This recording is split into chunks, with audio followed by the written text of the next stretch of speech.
Jackass number 2. Oh. When I was 16 and I saw this, I thought it was one of the stupidest things I'd ever seen in my life. And then I realized, oh, this was based on a show. This was based on an MTV show. And now I'm just kind of like, yeah, whatever. It's not the worst thing I've seen. Actually, I did see Jackass Forever recently. And this stuff just isn't funny to me anymore. Like these douche clowns who like purposefully hurt themselves. It's like I just don't find that funny anymore. But I just don't find it funny anymore. Entertaining, yeah, but I just don't find it funny anymore. Next up, we have the TCM Gangster Classics Collection, all with James Cagney, who easily, before Yankee Doodle Dandy, was one of the most well-known actors to play gangsters, along with Edward G. Robinson. City for Conquest, G-Men, which was loosely based on the FBI, Each Dawn I Die, and White Heat, which is easily my personal favorite of the films. Like, White Heat was amazing. You have a guy who loves doing crimes and loves doing the, he gets, and then of course there's that famous shot at the end of the movie where like he's on top of the water tower, and I don't want to give anything away, but it has a well-known famous quote. But yeah, the James Cagney gangsters, always a thrill. Actually, I did see The Public Enemy, and I'm gonna pick that up because that was a great one as well. Oh, I gotta show you this. It's Alive. Oh, yes, this movie. Okay, let me tell you something. This movie, alright, the one film you should not see alone. Oh, yes. If you don't know anything about this movie, I feel like the less you know about this movie, the better. There's only one thing wrong with the Davis baby. But I think that should give you a little clue. Oh my god, this movie freaked me out. Like, it's like, it was probably the most disturbing PG-rated horror film I've seen. And it's not even like, it's just crazy. Oh my god, this movie is so interesting, but like, it's so, again, I don't want to give much away, but again, check that out, please. I don't have the sequels, It Lives Again and It's Alive 3, Iron of Alive. And then, of course, Jaws. You can't have a film collection without Jaws. I mean, that is easily one of the greatest. I think this is one of my favorite films of all time. Easily one of the greatest films ever made, by far. I absolutely love this film. This is one of my favorite films of all time. This is the best shark movie ever made, by far. Superbly directed by Steven Spielberg. Immortal score by John Williams with a great cast, and just, I saw this many times. I've seen this many times in my life, and it is one of the best films I'd ever seen. And I saw it in theaters too when I met Richard Dreyfuss, so that was incredible. Jaws 2, just when you thought it was safe to go back in the water. Yes, I do have the sequels, and I don't remember any of them, but I remember, like, the last two were really bad. But again, it's been so long since I've seen these. I remember as a kid wanting to buy every copy I could get of these movies. And yeah, this is the sequel, directed by Jenna Schwark, who also directed Bug. Actually, my copy of Jaws 2 doesn't even work anymore. I don't think, because it is so, like, the disc is like practically destroyed. Like, the disc is like practically destroyed, so I'm probably gonna have to get a new copy of Jaws 2 if I ever want to see that again. Jaws 3, also known as Jaws 3D, which takes place at SeaWorld. Yeah, I actually, the recent release of this movie finally put the 3D in. But does the 3D make this movie any better? Not really. I don't think so. Especially it's got that stupid shot with the cutout of a shark just like approaching the whatever it is, like closer and closer and closer, and then it's like, it's like stupid. And Jaws for Revenge, the fourth and final film. This time, it's personal. And yeah, it's so stupid. Like, it's been a long time since I've seen this, but I remember watching these as a kid. It's just nowadays I just have not seen these in a long time. But again, there were Jaws sequels and I have them, so whatever. I need to get around to this. Jerry Maguire. Show me the money! I need to get around to this movie. I haven't gotten around to this one yet. I keep telling myself to watch it, but I just haven't yet. Tom Cruise, Cuba Gooding Jr., who won the Oscar for Best Supporting Actor. You had me. You complete me. Shut up. You've had me at hello. And then up next, we have Jesus Christ Superstar. This is one of my favorite, probably one of my favorite musicals of all time. This is a musical that I've had so many fond memories with. I was even in Jesus Christ Superstar at one point. It was one of the best productions I was ever a part of. And, I have so many connections with this musical. And as you can see, it was autographed by a couple of the actors from the film version. So we have Ted Neely, who played Jesus. I wish you peace, Ted Neely. You have Bob. Some of these I can't really read. Happy Easter. Kurt. Blanking on his name now. Somebody with the name of Kurt. But yeah, it was autographed by a couple of the actors from the movie version, and yeah, I just have really fond memories of his musical. I think this is easily my favorite Andrew Lloyd Webber musical, that and Cats. And not to mention, the film version was directed by one of my favorite directors, Norman Jewison. So, very fond memories with that musical. Next up, we have one of my favorites that a lot of people aren't talking about. Joan of Arc. This is the Victor Fleming film. And man, I gotta tell you, I'm surprised that nobody talks about this, because this is incredible. Ingrid Bergman's performance as the young woman who, by the time she was I think it was 18, she heard the voices of her angels and guides telling her to save France, and she did, but at the cost of she was tried for heresy and then burned at the stake. This is a really fantastic film. And by the way, if you want to know another really good film about Joan of Arc, watch The Passion of Joan of Arc, directed by Carl Fedor. I think it was Italian, not Italian, but French director. That will really get you. But I absolutely hugely recommend you check out this movie. It's fantastic. Judgment at Nuremberg, directed by Stanley Kramer. This was about the Nuremberg trials, in which 15 men were tried for the crimes during World War II, during the Holocaust. And unfortunately, in this movie, even though Stanley Kramer's direction is great, unfortunately, it's not the most historically accurate portrayal of the Nuremberg trials, primarily because of, there's only half of the men who were tried are in this movie. And despite the great cast that includes Spencer Tracy as the judge, Burt Lancaster, Richard Widmark, Judy Garland, Montgomery Clift, Moran Dietrich, Maximilian Schell as one of the lawyers, even though it's well acted and everything, it's not really the most accurate portrayal.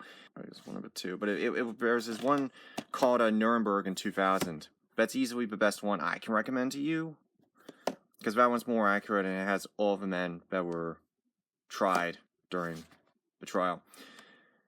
On a more lighter note, the Judy Garland TCM collection. So this has The Harvey Girls, For Me and My Gal, which was Gene Kelly's first film, Summer Stock, which was Judy Garland's final film for MGM in 1950, and In Big Out Summertime, which was a musical version of The Shop Around the Corner, which later became You Got Mail.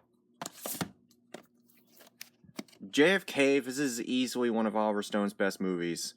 But I think more than anything, I think it works on a fundamental level, primarily because of the fact that, this is about Jim Garrison, who he investigated the JFK assassination, and how there was more to it. And he was investigating the JFK assassination. And yes, this is a really solid film. Now, this was given to me as a gift. This John Wayne Collection. This was put out by Madison, right? Yeah, Madison. This has 15 of his films, and I haven't seen a single one. Because I'm not really a big Duke fan. I'm really not. I think he's fine, but I think he plays like the same character in all his movies. So we have Blue Steel, The Lucky Texan, Riders of Destiny,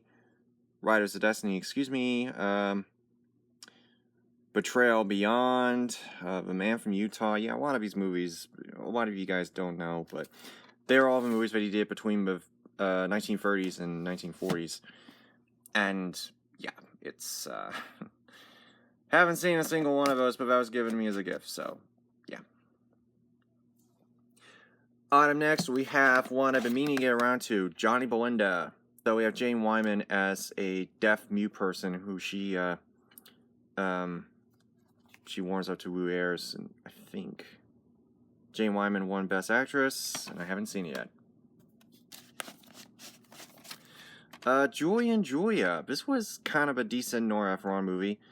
I liked the Julia Child scenes more than the Julie scenes. I mean, Julie is basically learning from Julia Child and stuff, and it's like, be one or the other, not both, but it was fine. Actually, I'm going to take that out so we can move a little easier. Jumanji.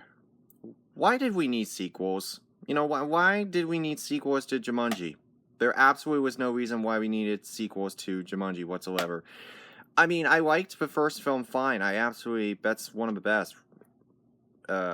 But again, I just didn't really see a need for sequels. But again, the first sequel, Welcome to the Jungle, was actually kind of good. Never saw the second. Never saw the next level, though. But yeah, Jumanji, love this one. Absolutely great adventure. So certainly like the whole board game adventure became sort of a trend. There was Sephora that came after that. And, but the first one holds up spectacularly well. Next is Jumper. This was absolutely horrible. How do you screw up a plot like this? A guy or a group of people who can teleport themselves from one place to another, and they don't even have to, use a teleportation machine. How can you mess up a plot like this? Seriously, how can you do that when you're directed by the same guy who did Mr. and Mrs. Smith? How do you do that? Ah, man, this was so disappointing. It really was. I'm sorry. I just, I want to believe that it's good, but, This was good. Juno. When it comes to coming of age stories, this tends to get brought up a lot, and yeah, I can see why, but I can think of plenty of other coming of age stories that were pretty good too. The Breakfast Club, Ferris Bueller's Day Off, 16 Candles, 8th Grade, mid-90s, Moonlight, Partway. There's a bunch I can think of, and it's one of the good ones.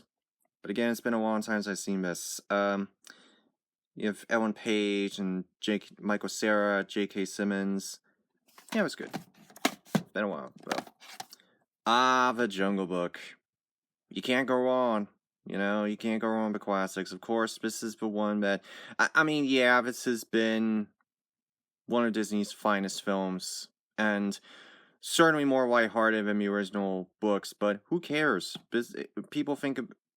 people think of a Jungle Book, they think of this. And I guess that's worth saying something. One of Walt Disney's crowning achievements, and his last one when the man himself was alive. And of course, you got the classic songs, Bare Necessities, I Want to Be Like You. Oh yeah, we all grew up with this.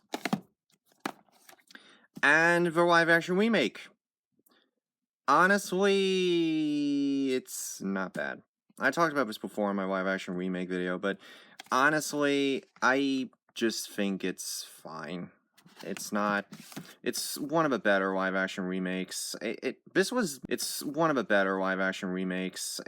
This was made during a time when the live action remakes weren't really a bad thing, because they were doing new stuff with them. And this one was trying to combine the original movie with the Rudyard Kipling book. The only downside to that is that it had a hard time shifting tones, but other than that, it was one of the better ones. After that, they just went downhill. Speaking of downhill, oh my god, this movie, Justice League. This was absolute garbage. This is one of the worst superhero films I've ever seen. Like, the plot contrivances are all over the place. The writing is stupid. The characterizations are dumb. And the pacing is sluggish. And yeah, this is just a terrible movie. Actually, this is a digibook.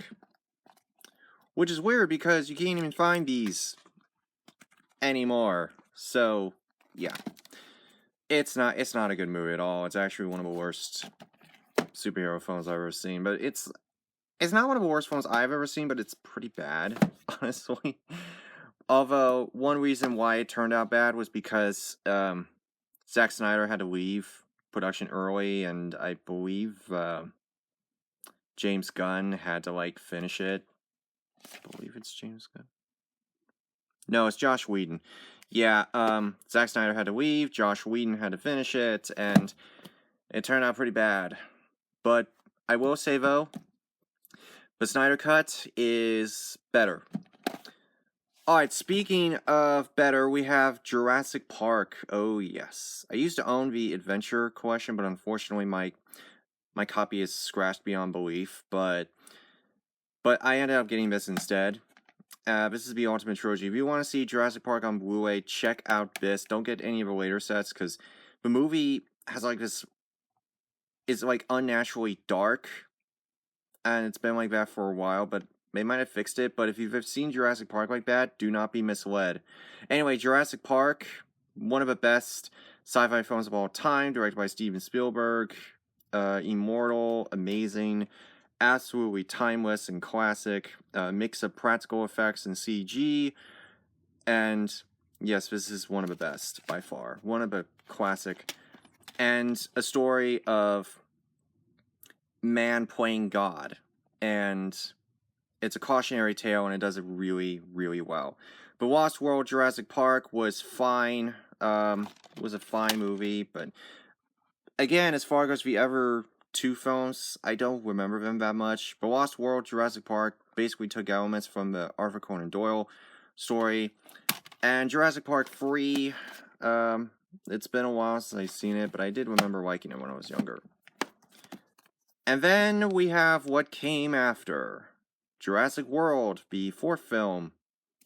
Okay, I did a whole review on this, and I did like it.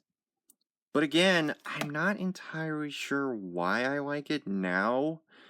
But I haven't seen it since then, but I've heard negative stuff now. But I don't know if all of a sudden we shifted from positive to negative all of a sudden. I don't know. Actually, this is a retail exclusive.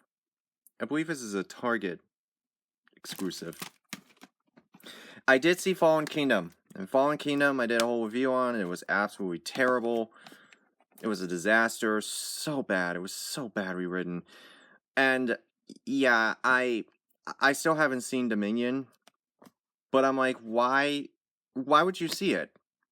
Because, like, you'll only watch it because you want to see how the series ends. That's like with Star Wars Episode 9, The Rise of Skywalker. You would only watch that to see how the Skywalker saga ends. You're not watching it because you want to enjoy it. You just want to see how it ends. And oftentimes the ending is absolutely, it just assassinates everything. And yeah. K-Pax.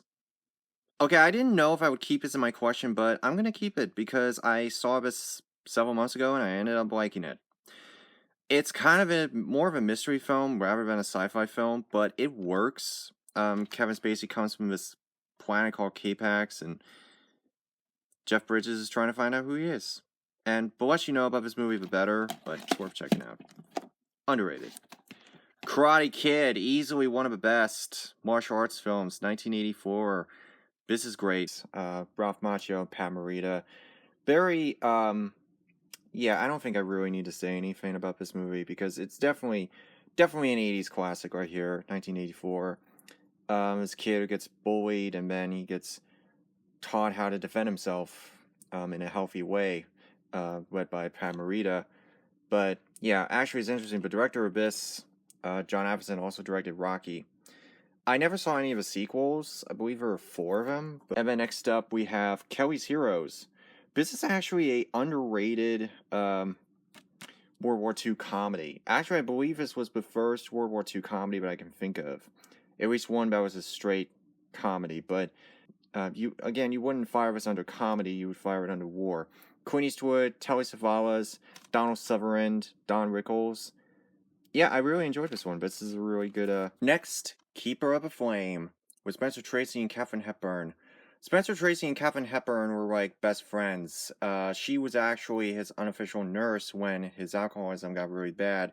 So they had a very strong relationship with one another, even though they never married.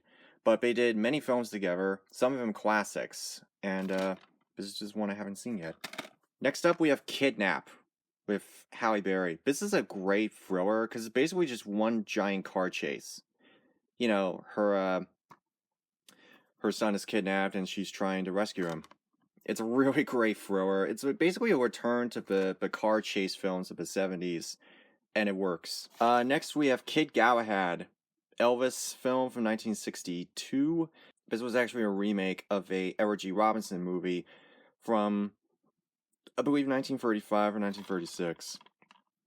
This one has a couple future well-known stars. This film features future Oscar winner Gig Yun and future Death Wish star Charles Bronson. Is it Jim Lockhart? Oh no, Joan Brackman, I'm sorry. Yeah, this was actually not bad. This was actually not a bad movie, but it's not one of his better ones, let's put it that way.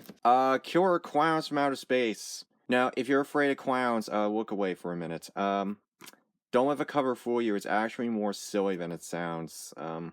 It's actually sillier than you may think, but yeah, it's not that scary. It's not that. It's actually more goofy, really. But I can understand. There is a legit fear of clowns that people have, and it's okay. I understand. Killer's Kiss, Stanley Kubrick's second film in 1955. Actually, 1954. This was one of the shortest of his films, running about an hour and 10 minutes, but yeah, this was pretty decent. Definitely a decent film noir. Not one of his best, but definitely a film that should not be overlooked. Same with Fear and Desire. Actually, that doesn't have a Blu-ray release. But it was 1956's The Killing that really put Kubrick on the map. This is fantastic. If you want to start Kubrick's evolution, start here. Or if you're brand new to Kubrick, start from the very beginning. Yeah, this is a great crime film. Really tight. Great cinematography. Great cast. Sterling Hayden. Mary Winster. Vince Edwards. I'm blanking on that one guy's name. Elijah Cook Jr., I believe. Yeah, this is a really awesome, fantastic crime part film noir. And then next up, we have Kiss Me Kate. So this is the musical version of Taming of a Shrew, or at least part of it. Katherine Grayson, Howard Keel, and Anna Miller. Actually, I believe I was in 3D at one point. I was always in 3D. King Arthur. Yes, this is the adult version of the King Arthur legend. And I guess because they're just making up stuff as we go along, basically. Clive Owen. Blanking on the guy's name now. I don't know. But yeah, my friend and I, we played the original game, the game based off this all the time. And the game is actually one of my favorite games of all time. And it's also one of the easiest. But yeah, I've never seen the actual movie, which is funny because, oh man, it's funny that I haven't seen the actual movie to a game that I love. It's so weird. Knives Out. This is a really awesome mystery film directed by Ryan Johnson. Yes, the guy who practically started Star Wars' downfall, ended up creating a really awesome and real crafty mystery film. This is brilliant. Love this. Great cast. Daniel Craig, Chris Evans, Ana de Armas, Jamie Lee Curtis, Michael Shannon, and Christopher Plummer.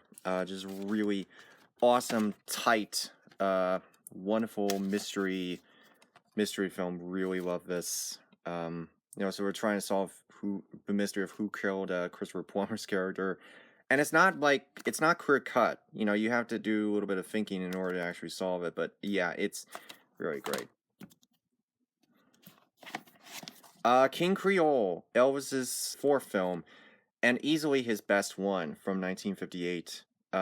Amazing soundtrack, great dramatic story, and not to mention a great cast: Carolyn Jones, Walter Matthau. Elvis said this was his favorite film, the best film that he did, and I agree. Next up, King Kong. This is one of the greatest films of all time, a movie that I absolutely hold dear. The themes of Man vs. Beast, special effects by Willis O'Brien, who also did the Lost World in 1925, the pacing, the storytelling, everything about it is just absolutely amazing, perfect.